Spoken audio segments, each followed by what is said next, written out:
That make me very happy. Bellator have the full division, a lot of girls in my division. You just have to keep your eye on the end and keep training. Giancarlo? Hi, Cris. Yeah, just I guess to follow up on that question, what have you seen out of the other women's fighters in Bellator? No, the one thing that make me really happy is the real 145 pound. I mean, I always fight for this. I always, the beginning of my career is I always believe in the 145 division, and it make me very happy. Scott Coker is signing all the girls 145, and you're going to be great division, going to be great fights. And I guess final question for me. Scott Coker has been open to working with other promotions, like we saw with Ryzen back in December. Is there a fight that you'd like to do over there? Like, is there an opponent there that would interest you? This is very cool. I think I have a dream fight in Japan. I never have the opportunity to fight in Japan. And they opened the fight, girls fight over there in like a couple of years. And for me, if I have the opportunity over there, for sure, this is one thing very nice Bellator does with another show. This is make the best fight, promote can do. Doesn't matter where it's at. This is very cool. Gareth, go ahead. Hi, Cris. How are you doing from London? I'm great. Thank you. Good. One shouldn't mention a lady's age, but you're 35. I think you can do it when someone's a fighter. Does it motivate you more that you're a target for everybody out there? For me, I think I'm very stubborn, like for learning every day. And even if I win for a long time, I always like to learn if I get improve my game. And for me, I feel very blessed and be where I'm at, but it's a lot hard work. It's not just something happened the one day, but, a couple of years of working really hard and training and just motivate to keep improve my game. When I spoke to Scott Coker last time, and I spoke to him about this in Paris as well last weekend, they are open to you crossing over for a fight with Katie Taylor as well. Does that fire burn in you to go and have a boxing match with a big world champion in boxing? For now, I'm focusing on Arlene Blencowe, but everybody knows my dream. I would like to do one boxing fight, and I never choose my opponent. I'm gonna let it for my manager and Scott Coker decide this. But for me, I was gonna keep training. But for sure, Thursday, Arlene Blencowe first. Jean-Eric. Hi, Cris. Can you hear me? Okay. Yes, I can. Okay, Cris. So I know you're not looking past Arlene, but I wanted to just ask you a little bit about Julia Budd and Kat Zingano. They both had wins recently. Just what were your thoughts on them and what they've done recently? No, I watched the fight. I think, Julia did great. She's got the win. And, Kat Zingano for a long time, she's the last fight she had, she's long time no fight. The last time she didn't have the opportunity to fight too much because they have a kick in the eyes. But I'm happy that she's coming back and fighting, and she's a great opponent for Julia Budd.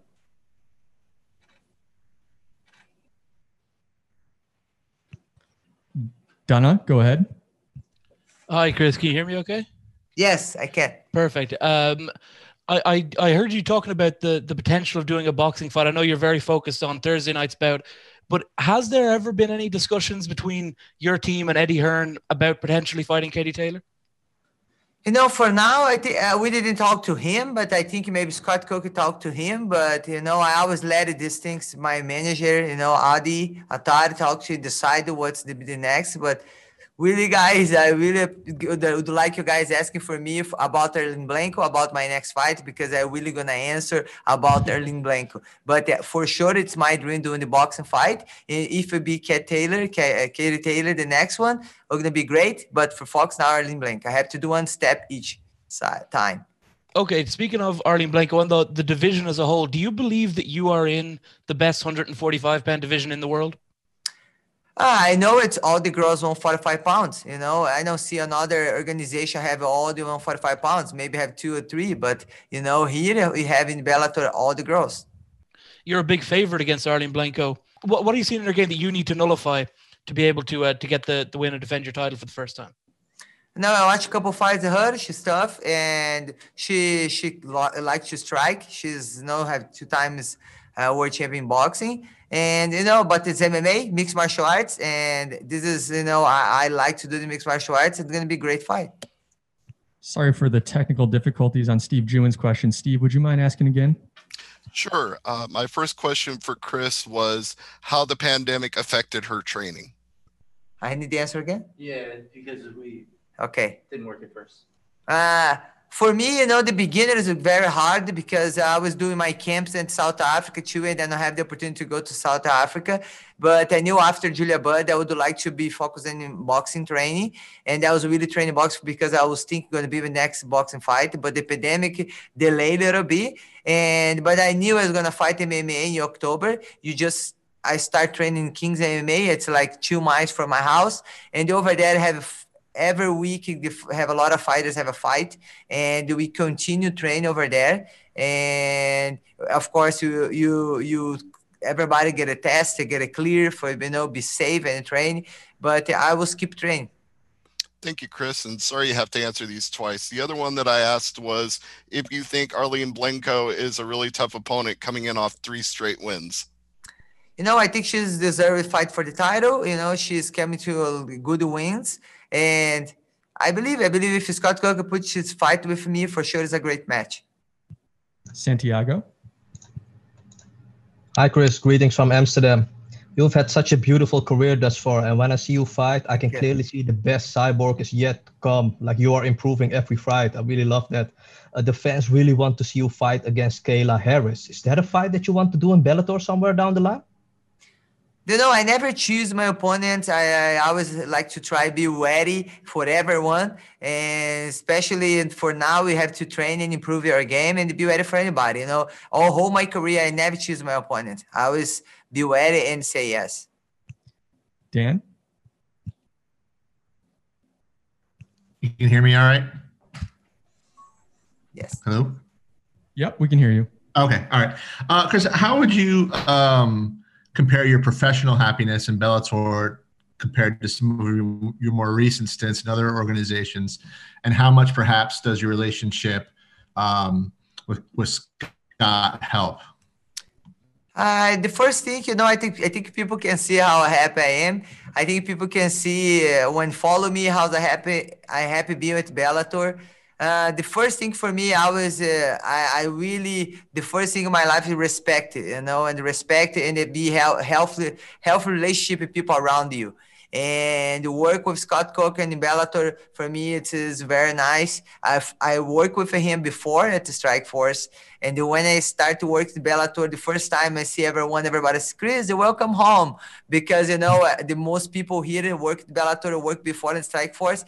And I'm really happy to be here. People can see every day, how happy I am, and very excited and motivated to do every fight here. Do you sense they value you more as a person and as a competitor than just another cog in a machine? I feel like Scott Coker he's really appreciate every fighter. You didn't see him blame any fighter in the media. You don't see that. You don't see that and then try damage the brand fighters. It's a partnership. Both to work together. And this is the thing, if the fighters don't fight, the event don't happen. And because this is me with a partner, and this very nice work, Scott Coker, he's know this, and he works very professionally. Thank you.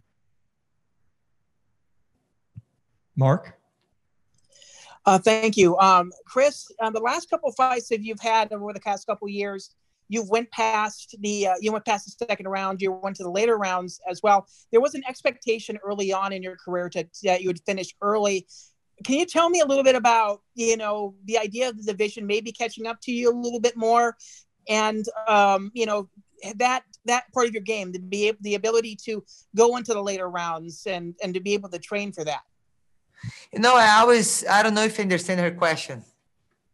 Your durability and the way you're able to go longer in fights. Usually, every fight, I always train it for 6 rounds. And the whole my career, I always fight for defend the title and for the title. If you think about it, if I always the most fight in my career, I do 5 rounds in 5 minutes.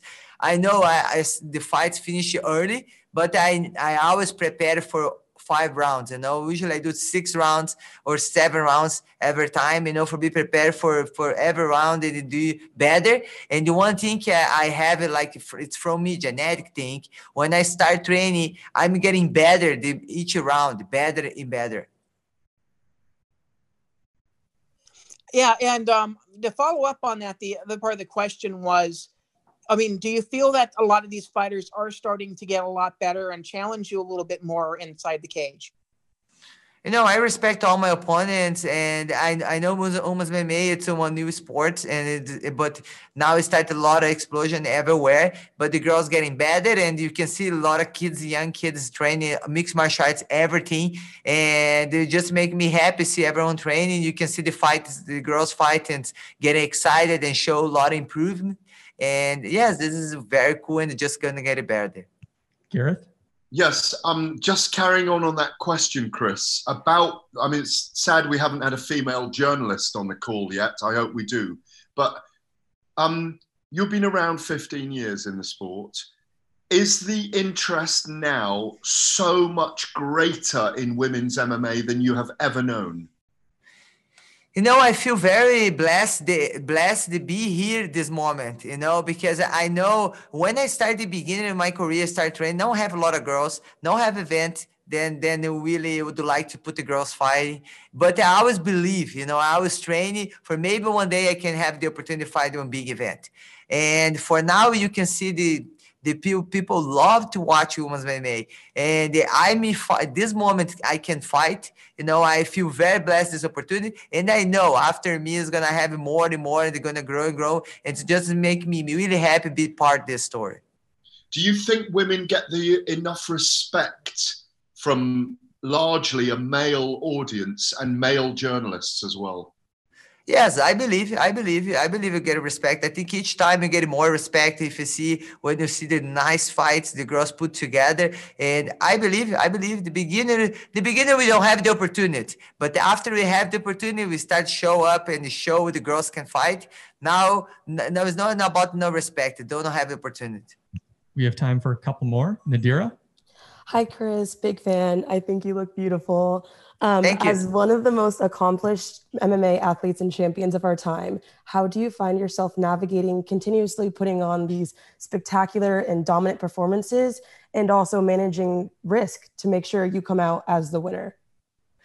I really love my job. I think the first thing I feel like when you love your job, you dedicate more you can. And I wake up in the morning ever happy, and I do my training every day. I try to do most training I can. I want to train more than my opponent. This is motivating me every morning. And of course, all the love to my fans, and step in the octagon and show hope for everyone, and see how hard you get something. But if you continue discipline and training and believe yourself, have faith, for sure you're gonna get your blast. Just have to continue work hard.